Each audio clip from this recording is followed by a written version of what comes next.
Hello साथियों, मैं सौरभ कुमार सिंह और लगातार शिक्षक बहाली के मुद्दे पर आपको इस वीडियो के माध्यम से जो जानकारी मेरे पास आ रही है। कल ना हमने शाम में एक वीडियो अपलोड किया था और सारे लोग जो साथ एक बातचीत हुई थी, कमेंट सेक्शन में कमेंट करने के लिए कहा गया था कि कितना आपका कट ऑफ आ रहा है और जिस कैटेगरी में हैं आप उसका कितना कट ऑफ है और कितना आपका आ रहा है। तो सारी चीज़ों पर लगभग 1000 से ज़्यादा लोगों ने कमेंट किया है। तो सारी चीज़ों पर आपके हम ओवरऑल कुछ चीज़ें हैं जिसको लेकर आपको हम जानकारी देंगे। परंतु इस वीडियो के माध्यम से आपको एक भी हम जानकारी देते कि जो चीज़ें अभी तक हम लोग के पास जो सूचना आई है और सूचना के आधार पर क्या शिक्षक बहाली में जो कल तक जो बात थी कि 40,000 के आसपास जो सीटें हैं वो खाली है, तो 40,000 सीटों का क्या शिक्षा विभाग और बीपीएससी करेगी। तो मुझे लगता है कि कल आज बैठक होने पर साथ लगता है कि आज ऑफिस बंद है, तो कल एक महत्वपूर्ण बैठक बीपीएससी और शिक्षा विभाग के बीच होनी है। तो सारी चीज़ों पर अब क्या 40,000 शिक्षकों का क्या होगा, नियोजित वाले कितने ज्वाइन नहीं किए, परंतु कुछ डाटा है जो आपसे हम शेयर कर रहे हैं और हो सके उसमें कुछ आगे पीछे हो सकती है। परंतु जो चीज़ें हैं जिसको लेकर लगातार उपापों की स्थिति है कि second merit list supplementary merit list को लेकर क्या सवाल है, तो सारे सवालों पर जवाब तो सरकार को ही देना है, शिक्षा विभाग को ही देना है। परंतु कुछ चीज़ें हैं जिसको लेकर आपके बीच हम आए हैं। तो कुछ पीआरटी में जो सीटें हैं वो उसको आपको हम जानकारी दे रहे हैं। अब ओवरऑल चीज़ हो सके आगे पीछे कुछ हो जानकारी आपको बता दें कि यूआर कैटेगरी यानी जो अनरिजर्व कैटेगरी है मेल का, उसमें लगभग 2500 के आसपास सीटें खाली हैं।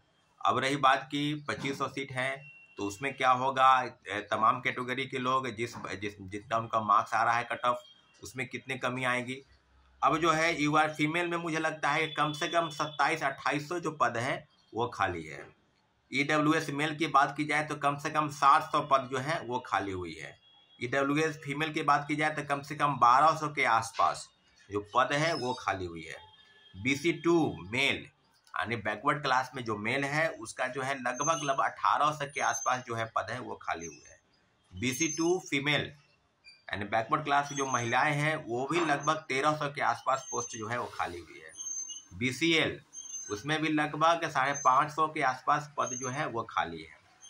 अगर EBC एक्सट्रीमली बैकवर्ड क्लास की अगर मेल की बात की जाए तो बहुत ज़्यादा पद है इसमें खाली हैं, वो लगभग 3300 के आसपास। यानी आप समझ सकते हैं कि अत्यंत पिछड़ा वर्ग के जो मेल है कैंडिडेट उसकी संख्या लगभग 3260। EBC फीमेल उसकी भी संख्या लगभग 2000 के आसपास जो है उसकी संख्या है। आप अनुसूचित जाति में अगर पुरुष वर्ग की बात करेंगे तो लगभग 2000 के आसपास पद जो है खाली है और अनुसूचित जनजाति में फीमेल उसकी भी संख्या जो है वो है लगभग 500 के आसपास खाली है।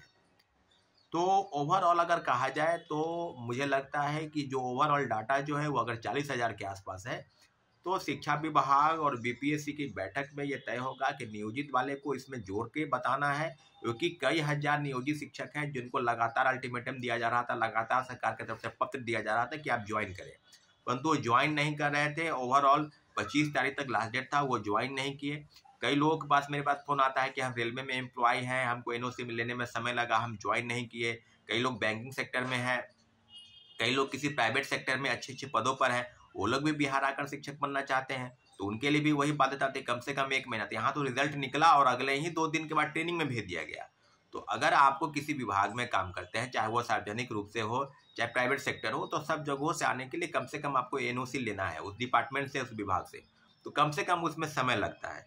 तो सारी चीज़ों पर जो अवगत आपको करा दे उसमें कि कम से कम 1 महीना का समय। और यहाँ पे ये है कमेंट सेक्शन कम से कम 1000 से ज़्यादा लोगों ने कमेंट किया है कल, आपको बता दें। कई लोग बता रहे हैं कि सेकेंड मेरिट लिस्ट जारी होनी चाहिए, 40,000 खाली हुआ है, सीट जल्दी रिजर्व करे, सीट बचाने के फिराक में है, आंदोलन शुरू किया जाए।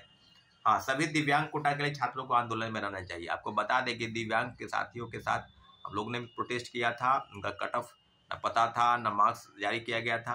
तो सारी चीज़ों पर ये आया है, सेकेंड मेरिट जारी होनी चाहिए।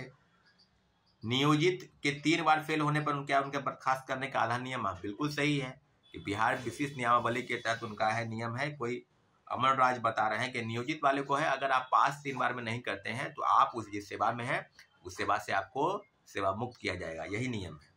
दूसरा है कि 2-4 नंबर से जिसका छूट रहा है मौका मिलना चाहिए या नहीं मिलना चाहिए, या उसका कोर्ट के सहारा, आप कोर्ट जाएंगे ये आपका फैसला होगा। लेकिन मुझे लगता है कि अगर संख्या 20,000 के आसपास होगी तो 4-5 नंबर तक वाले जो है वो आ सकते हैं।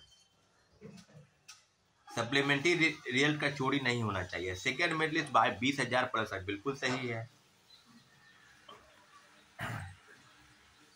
दिसंबर फर्स्ट वीक में सेकेंड वीक आना चाहिए सर जी।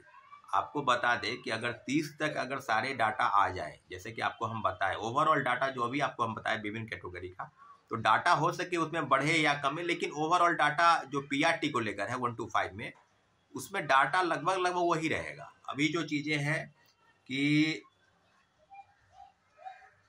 40,000 सीट पर रिजल्ट अगर नहीं हो तो आंदोलन करना होगा, 5 नंबर वाले पटना चले।